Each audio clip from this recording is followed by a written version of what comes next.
राधे राधे, हरे कृष्णा। प्रिय भक्तों, आज दिनांक है 19 अक्टूबर और दिन है रविवार। आज कार्तिक महीने की त्रयोदशी तिथि दोपहर 1:51 पर समाप्त हो जाएगी, जिसके बाद से चतुर्दशी तिथि प्रारंभ हो जाएगी। तो आज रूप चौदस नरक चतुर्दशी का पावन दिन है। कान्हा जी आप सभी की मनोकामनाएं पूर्ण करें। अब आप सुनिए कार्तिक मास का 13वां अध्याय। कार्तिक मास के 13वें अध्याय में नारद जी भगवान विष्णु के बीच में जलंधर को लेकर संवाद होता है और युद्ध के बारे में बताते हुए साथ ही साथ भगवान विष्णु जलंधर से प्रसन्न होकर वरदान भी दे देते हैं। भगवान विष्णु से वरदान पाकर जलंधर और अधिक शक्तिशाली हो गया। इस प्रकार वह इतना शक्तिशाली हो गया कि उसने विष्णु जी तथा जलंधर में घोर युद्ध प्रारंभ हो गया। बाण वर्षा से आकाश मंडल ढक गया।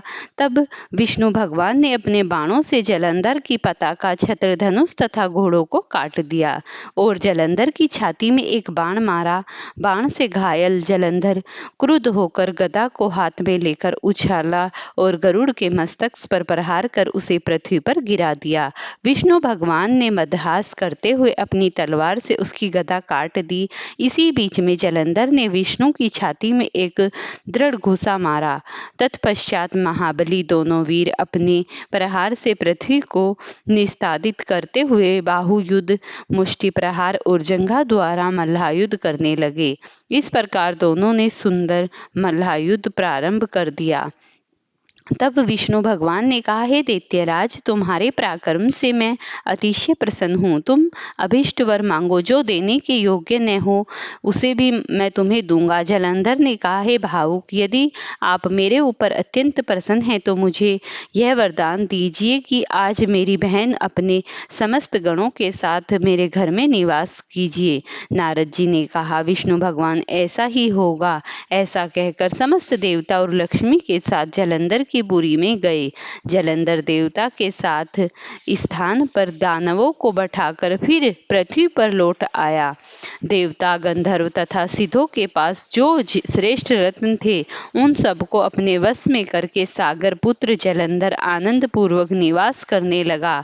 पाताल लोक में महापराक्रमी निशुंभ को बैठाकर शेष नाग आदि को भी पृथ्वी तल पर ले आया। देव, गंधर्व, सर्प और राक्षस तथा मनुष्यों को अपनी प्रजा तथा अपने नगर का नागरिक बनाकर त्रिलोकीय प्रशासन करने लगा। जलंधर देवताओं को अपने अधीन कर धर्म से पुत्रों की तरह प्रजा का पालन करने लगा।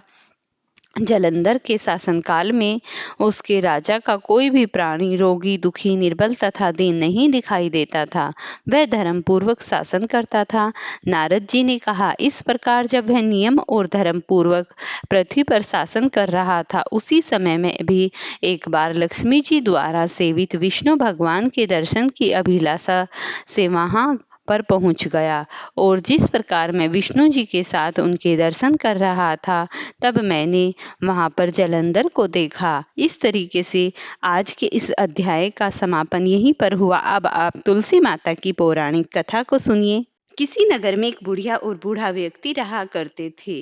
बस जिनके पास गुजर बसर के लिए रोटी ही रहा करती थी, उनके पास खाने के लिए और कुछ भी नहीं रहता था। इस तरीके से वहां उस नगर में जो राजा था, उसके पास इतना धन था कि वह जो भी दयालु बहुत था, जो भी कोई ब्राह्मण उसके पास जाता वह सम्मानित करके उसे धन दे देता। जिसको जिस चीज की आवश्यकता होती सभी राजा के पास जाते और राजा की दयालुता इतनी थी कि जो भी कोई जाता उसके यहाँ से खाली हाथ लौटकर नहीं आता था। इस तरीके से जब बुढ़िया और बूढ़ा दोनों बात करते हैं, वे दोनों, तो बुढ़िया अपने पति को बोलती है कि हर कोई तो जाता है ब्राह्मण देव उनके पास और मांग कर ले आता है। इस प्रकार ब्राह्मणी की बात सुनकर वह ब्राह्मण भी राजा के पास जाने के लिए सोचता है, लेकिन हर रोज ब्राह्मणी को मना कर देता है।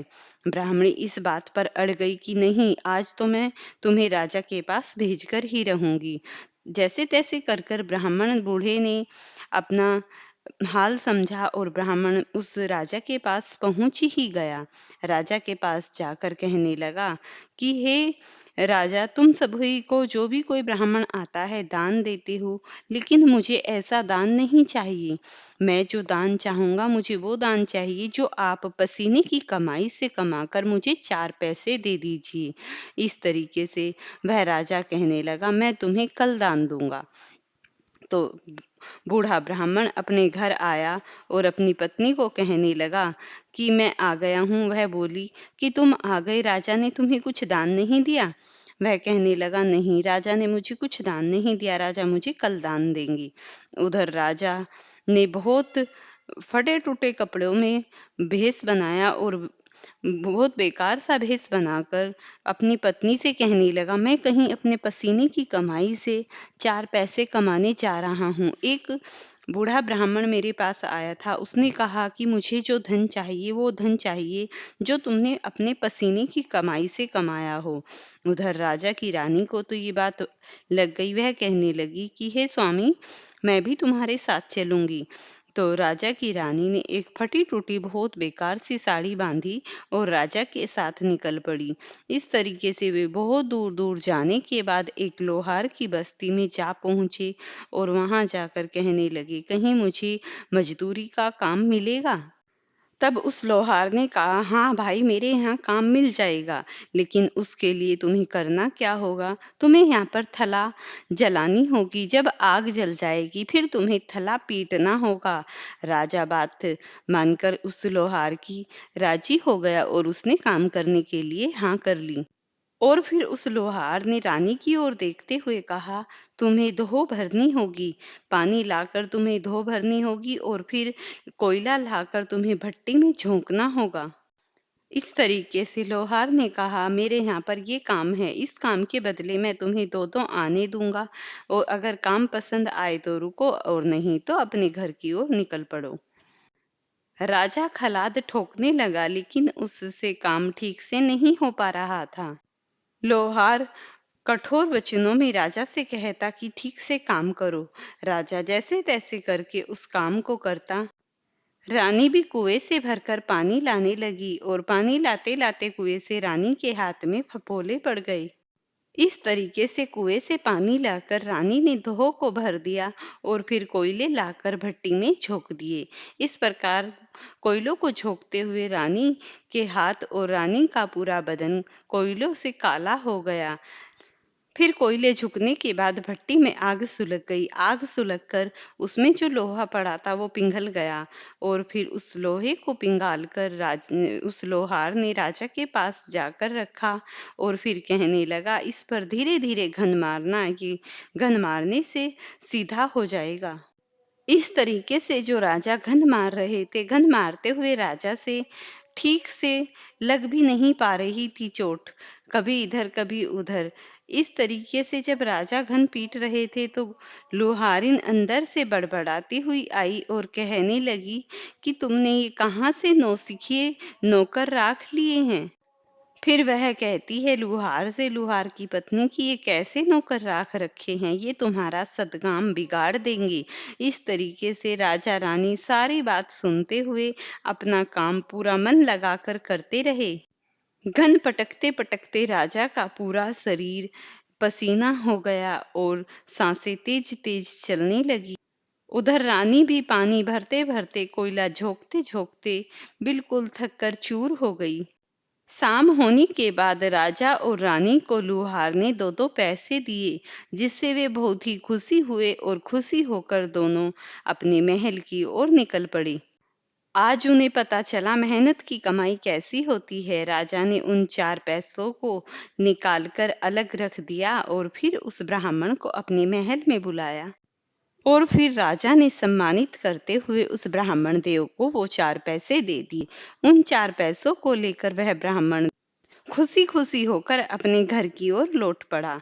घर लौटने पर उसकी ब्राह्मणी ने पूछा कि ब्राह्मण देव, क्या लेकर आए हो राजा के घर से? तब उसने वे 4 आने दिखा दिए। तो उन्हें देखने के बाद वह तो अत्यंत दुखी हुई और कहने लगी, तुम जैसे को और क्या मिलता, तुम जैसे कंगाली को तो ये 4 आने ही मिलते।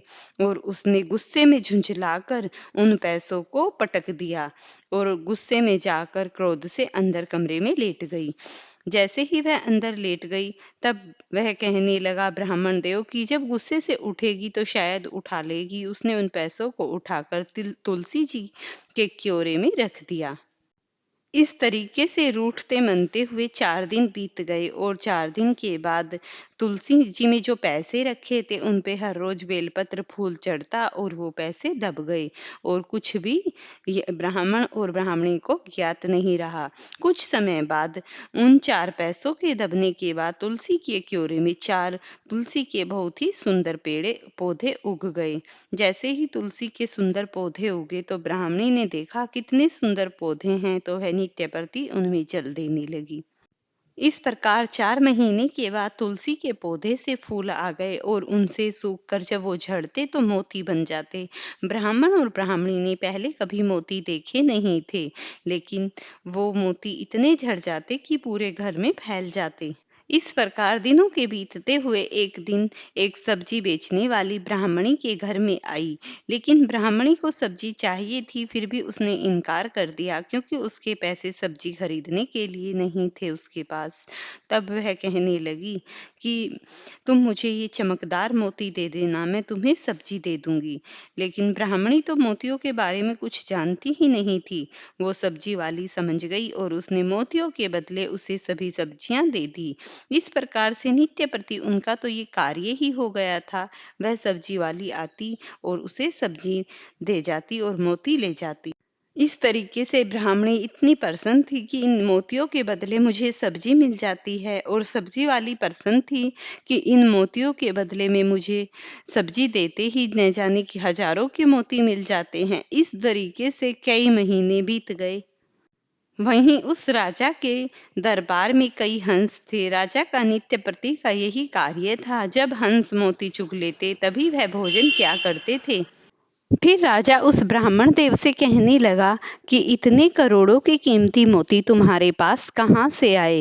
वह कहने लगा ऐसे मोती तो मेरे घर में न जाने हजारों हैं, और मेरे घर में जो पौधा है वहाँ पर ये मोती लगते हैं। तब राजा ने कहा तनिक चलिए, मैं भी तुम्हारे घर जाकर इन मोती को देख लेता हूँ। तब राजा उसके घर आया और सैनिकों को साथ लेकर देखा तो उसके घर में मोती हजारों पड़े हुए थे, और उसके घर में जो 4 तुलसी के पौधे थे उन पर मोती ही मोती लगे हुए थे। तब राजा को तुलसी के पौधों की महत्ता समझ आ गई। उसने कहा कि ये मोती तुम्हारे घर कहाँ से आए? तब उस ब्राह्मण ने उन 4 आनों के बारे में बताया तो देखा वे चारों के चारों सिक्के उन चारों पौधों पर चिपके हुए थे। तभी राजा ने कहा, ब्राह्मण ने राजा को कहा कि जो सत्य की कमाई होती है वो इस तरीके से होती है। तब वह बूढ़ा ब्राह्मण अपनी पत्नी को कहने लगा कि हमारे पास ये मोती किस काम के, हम इन्हें 1 कटोरी मोती राजा को दे देते हैं। इस तरीके से उसने 1 कटोरी मोती राजा को दे दिए। तब मोती राजा ने लेकर राजहंस को दिए, और राजहंस ने जैसे ही मोती खाए उसके बाद राजा ने भोजन ग्रहण किया, और तभी राजा की आंखें खुल गई। उसने नित्य प्रति का नियम बना लिया कि वह हर रोज तुलसी माता की पूजा क्या करेगा। वह रोज तुलसी माता की पूजा करता।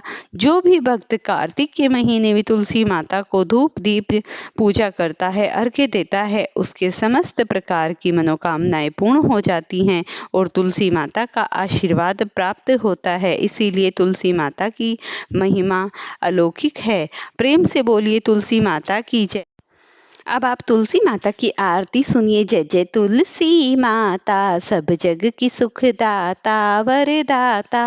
जय जय तुलसी माता, जय जय तुलसी माता। सब रोगों के ऊपर, सब योगों के ऊपर, रज से रक्षा करके भव तिराता। जय जय तुलसी माता। बटुपुत्री है श्यामा, सुरबल्ली है ग्रामा। विष्णु प्रिय जो तुमको सेवे, सो नर तर जाता। जय जय तुलसी माता, मैया जय जय तुलसी माता। हरि के शीस विराजत, तिरभन से हो वंदित, पतित जनों की तरणी विख्याता, जय जय तुलसी माता। लेकर जन्म विसर्जन में आई दिव्य भवन में, मानव लोक तुम्ही से सुख संपत्ति पाता, जय जय तुलसी माता। हरि को तुम अति प्यारी, श्याम वरण तुम्हारी, प्रेमी प्रेम अजब सब तुमको कैसे नाता, जय जय तुलसी माता। मैया जय जय तुलसी माता। प्रेम से बोलिए तुलसी माता की जय। प्रिय भक्तगणों, अगर आपको ये वीडियो पसंद आई हो तो इसे लाइक और शेयर करना, चैनल पर नए हैं तो चैनल को सब्सक्राइब करना, और तुलसी माता के निमित्त मुझे श्री हरि विष्णु या फिर तुलसी माता कमेंट में अवश्य ही लिखना।